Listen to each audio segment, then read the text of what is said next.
I'll let you hold it here. Okay. Knock, knock. Hello. Hello. I'm Lisa. I'm a student at University of South Alabama. I'm taking a physical assessment course, Nursing 518. And for this course, we're going to be doing neuro assessment as well as a cardiovascular assessment. It will be videotaped, but only my instructor will see it. Do I have your consent to continue? Yes. Okay, thank you. So I have washed my hands. Okay, and so first thing I have noticed, my patient is well dressed, well groomed, has a demeanor that is pleasant and looks at ease. Looks like she is well nourished. Can you tell me how old you are? 29. Okay, she looks her stated age. She does not look, she looks well. She does not look ill. So next, we will proceed with basically a test of your memory. Okay. Mhm. So I would like you to count 1 to 6 forward and then backwards. 1, 2, 3, 4, 5, 6, 6, 5, 4, 3, 2, 1. Okay, so that is her recent memory, and then her immediate memory. She did well with that. And then let me see what we want to do. I need to look at my notes. That's okay. Okay, that was her immediate memory. Then we have a recent memory is the breakfast. What have you eaten for breakfast? Toast and yogurt. Okay, great. And then where did you go to elementary school? Prince Montessori School. Okay, very nice. Okay, so next thing we're going to do, I'm going to check your sense of smell. This is your cranial nerve. So there'll be 12 they'll be testing, but the first one is cranial nerve 1. It's olfactory. I'd like you to just cover one of your nostrils, and I'm going to have something for you to smell, and you tell me what, your eyes need to be closed, and tell me what this smells like. Cinnamon. That is correct. Do the same with the opposite nostril. Cloves. Okay, very good. So next we're going to check your optic nerve, which is basically your vision. So I have a vision chart here, and want to first test it with your glasses on. And I'm going to have you hold that at arm's length away, and I want you to read the lowest line that you can read. Good. Close one eye. Close your left eye. Read it with your right. C F D H J. Okay. And do the same with the other eye. L T F P H. Okay. So we got 20, 25 in both eyes. You take your glasses off and proceed the same way.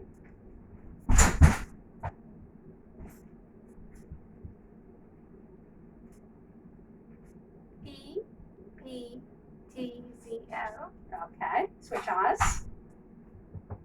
E P T Z O. Somebody there. Okay. Hello. Yes. Oh, I'm sorry. No, I didn't know somebody was in here. I Okay. apologize. That's okay. We'll put a stretcher in here. Okay. So she is 20, 30 in both eyes. Okay. And that is sort of a handheld chart. You put your glasses back on. If we had an opportunity to test that was for near vision, we could do the same procedure with a larger chart, a Snellen chart at 20 feet to check her distance vision, and that would be by the same procedure. Next, we're going to test what is called cranial nerve 3.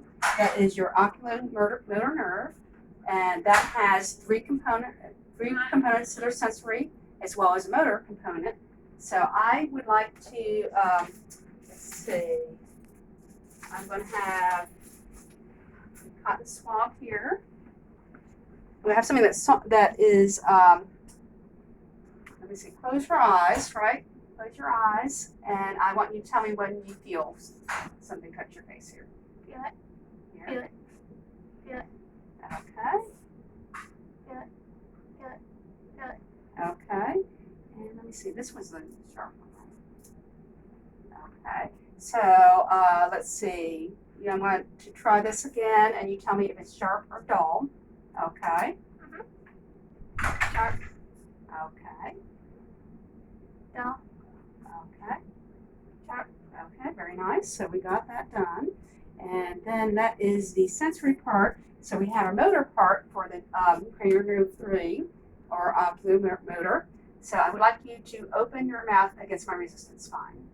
Close it. And I want you to turn your head to this way. And now push against my hand. Okay? And so now turn your head this way. Push against my hand. Okay, so she has appropriate motor strength for cranial nerve 3. Then also I want to check, want to check what is called extraocular movements of the eye. I have this red tip. I want you to follow the red tip. Okay.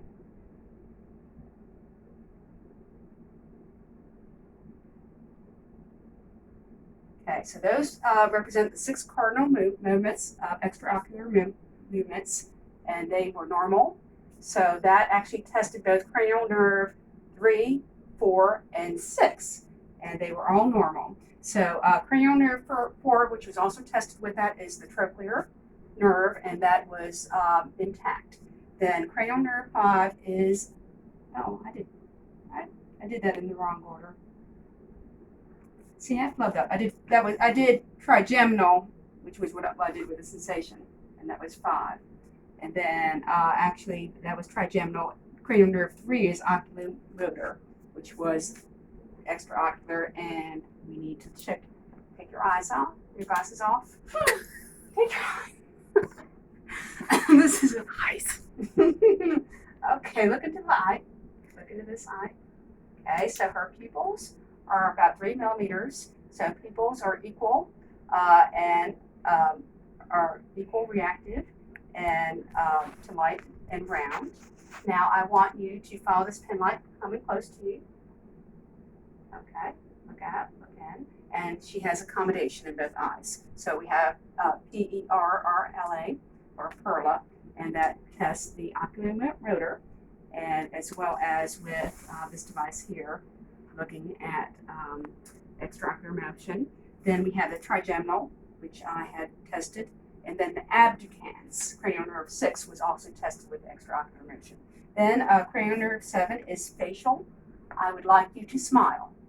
Okay, lift up your eyebrows. Okay, so cranial nerve 7, facial is intact. Then we have cranial nerve 8. I'm going to whisper something into your ear. Tell me what you hear. 75. 69. Okay, so cranial nerve 8.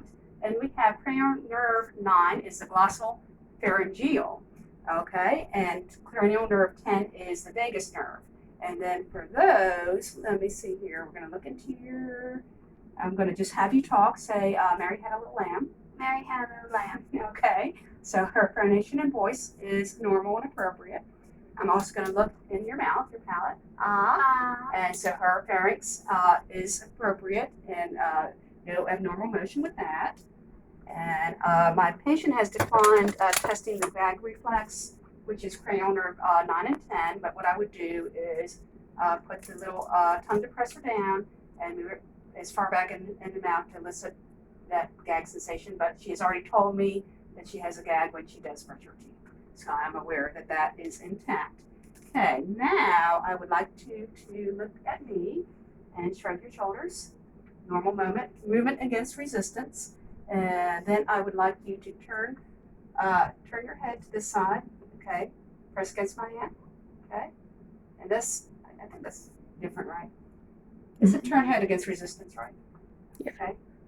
Okay, so she has normal muscle strength, and actually that was wrong. That was the next one. No, that's spinal accessory. So 9 and 10 were fine. It was a phonation, swallowing, and the gag reflex. Then 11 is a spinal accessory, which I did with the shrug of the shoulders and the head. Then I would like you to open your mouth and just move your tongue side to side. Okay, great. And then I think that's it. And also put your tongue to your cheek. Okay, tongue to your cheek. Normal motion there. So we've tested our cranial nerves. Okay, now I'm going to just lower this bed. Don't be alarmed. Okay. I can do it right. Okay, and are you feel safe to walk? Okay, so now I would like you to just walk forward. Next time I might just put you in some socks, so Okay, turn back around. So we did have a little bit of a drop foot on the left side, and my client did say that she has a history of cerebral palsy, so that's probably related to that. But otherwise, that is our main finding with our gait. Okay, now I would like you to stand straight with your hands on your side, close your eyes, and I'm just going to count and just make sure that she doesn't sway. So I'm looking for 30 seconds here. And we have 30 seconds that have elapsed, and we have no swaying to either side. So she is negative for a Romberg sign. Now you can open your eyes. Okay. Now I would like you to take your finger and touch your nose. Same with the other hand. She is fun for that, for performing coordination tests. Now follow me. If you can tap your finger as fast as you can. Same on the other. Okay. All right. And then we could try this alternating hand movement. If you have your hand open like this and touch your thigh and just kind of back and forth. Okay. We're able to do that other side. Okay. And we will defer the shin to heel because my client has CP and she's not able to balance for that. So, but CP exam would be for the shin to heel would be the rapid, just moving the shin up and down, and so that should be able to be done without swaying. Okay, so next, if you could sit back on the bed. Okay, we're going to do a couple of perception tests. Okay, and I will raise you back up to waist height.